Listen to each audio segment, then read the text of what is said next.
Hello everyone, welcome back. Please comment, rate, subscribe, folks. Comment, rate, subscribe, like the videos. Also share the videos. I want to thank everyone that does like, watch, and share my videos. You folks are the absolute best. Listen, folks, there's a link tree down below. Please go down there. It has a link to all of my social media pages. Please go down there and follow me across my social media platforms.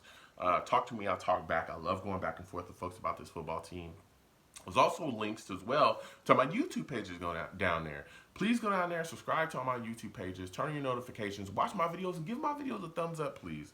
It's greatly appreciated. I'll also be live streaming tonight at 7 p.m. Eastern. 7 p.m. Eastern tonight, we'll be doing a live radio show. We'll be talking about the Jets and everything, that is going on around them right now. We'll be talking about the effects going into the off seasons. Just so many good things. So please call in. I love going back and forth about this football team with people, and I want to hear your takes. So with all that said and done and put to the side, I want to talk to you folks today about the NFL draft, pre-draft regulations changing. Listen, I'm going to start off by saying this. We all know what's going on in the world. Okay, I don't want no smoke with YouTube. I don't want no smoke with them. I love YouTube. I love this platform, but you say certain things, and sometimes YouTube be tripping. Okay, we all know why we're wearing masks. We all know why that's happening. We all know what's going on in the world. I refer to it as the Roro. Okay, so with the Roro, doing its thing and moving on around the world, things have changed. The way that we interact has changed. The way that certain things are going on in the world have changed. So, with that said, there was a memo sent out by the NFL, and it was sent to all NFL teams regarding the pre-draft rules about hosting and interacting with players that were eligible for the draft. Okay, I'm going to read you some of these rules. All NFL teams are prohibited from timing, testing interviews, in-person interviews, or giving medical exams to any draft prospect outside of a pro day or an all-star game. That's huge because that is a big chunk of the evaluation process that a lot of teams go through to figure out if a player is worth them drafting or not. Okay? Continues on. You can't even have a college player. You can't even have a college player at your facility, even if the player was invited by an NFL player. So if an NFL player was to come along and see a guy, and say, hey, you're such and such from such and such school. Hey, man, I think you'd be okay in the NFL. I'll tell you what, man, come on with me. Just come by the facility. Take a look at all our weightlifting equipment. Take a look at all the things that we do here. I just want to show you around the facility. Can't do that. Said and done. You can't do it, okay? And if you break those rules, right, there's big penalties to come from the league. Okay? They've already said that as well.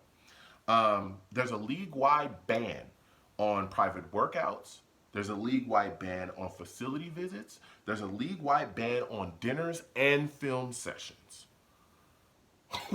Whoa! But you can do phone interviews. Now, let me tell you something. Again, that's a huge chunk of evaluating players.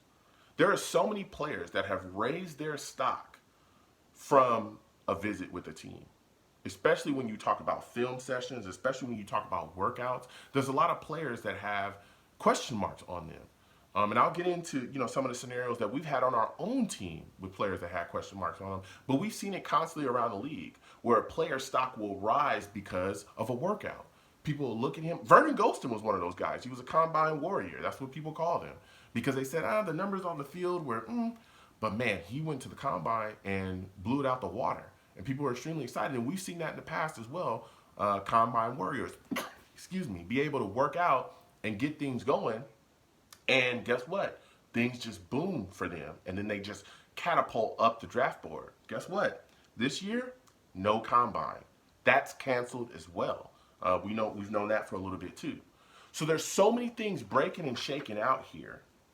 I look at the situation and say, wow, this is a situation now where that second pick in the first round is extremely valuable.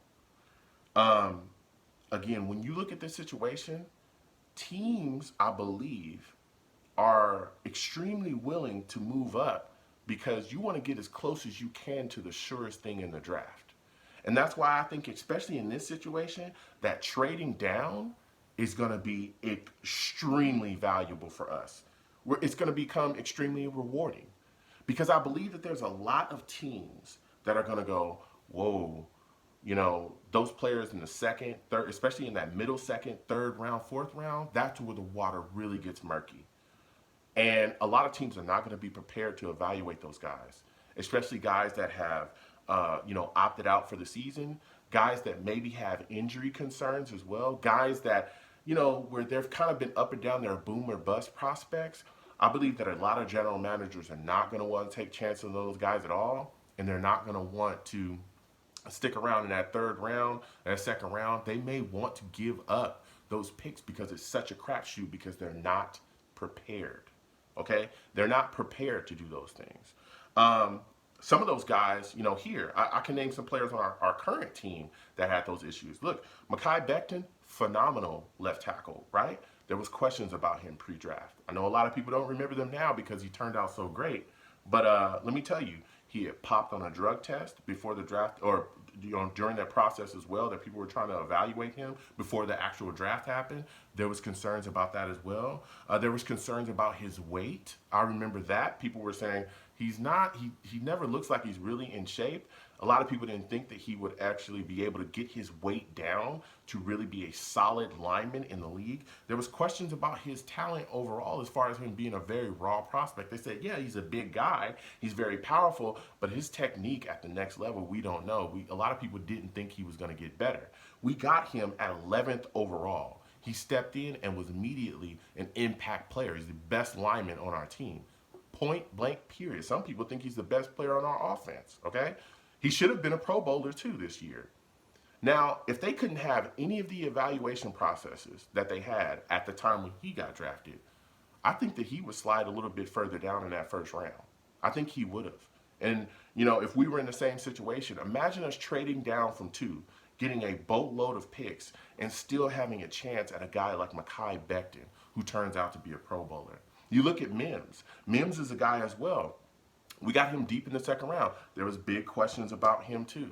A lot of people didn't know if he would be able to catch in this league. A lot of people said that he didn't run all the routes out the route tree. They were concerned about, his ability, all kinds of things like that. We were able to trade down in the second round and still land him and look at the impact that he has on our offense when he gets the ball in his hands. I think that this particularly is also going to affect players at small schools. I think it's also going to affect, again, those players that have opted out as well because, there's no tape on them for this year. So, again, the Jets could, if they decide to move down, could potentially really fleece teams and garner as much capital as possible to really get down into the top of that second, even the middle of the second to the third round. We could really go to work. And the second point that I want to bring up is we have the ability, if we trade down in this draft, if we take that second pick and trade down, I believe with everything that's going on, we have the ability to gain major capital from players, again, in those late mid rounds, okay? Because there's going to be a lot of players that probably should be first round picks that are not. They're going to slide down into that second. There's some players that should be first round picks that might slide into the third. That's what a lot of analysts are saying as well. There's going to be such a talent pool there. It's insane. And we already have 5 picks in the top 3 rounds, but we may be able to garner more. There's so many things that could fall out because this draft, essentially, for a lot of teams that are not prepared, for a lot of teams that don't have Joe Douglas, that don't have the scouts that we have, they are not going to be ready, and it's going to be a crapshoot for those teams. Jets fans, I'm telling you, you should be excited about this process because we could absolutely fleece football teams here because a lot of them are not going to be prepared. They're not. And we have Joe Douglas, one of the better scouting general managers on our side with a team full of scouts that he put together as well that know their job and can do their business. We truly have the chance to garner so much talent out of this one draft, it could be completely insane. Man, I'm excited. So I want you folks to comment down below. Let me know what you folks think about this.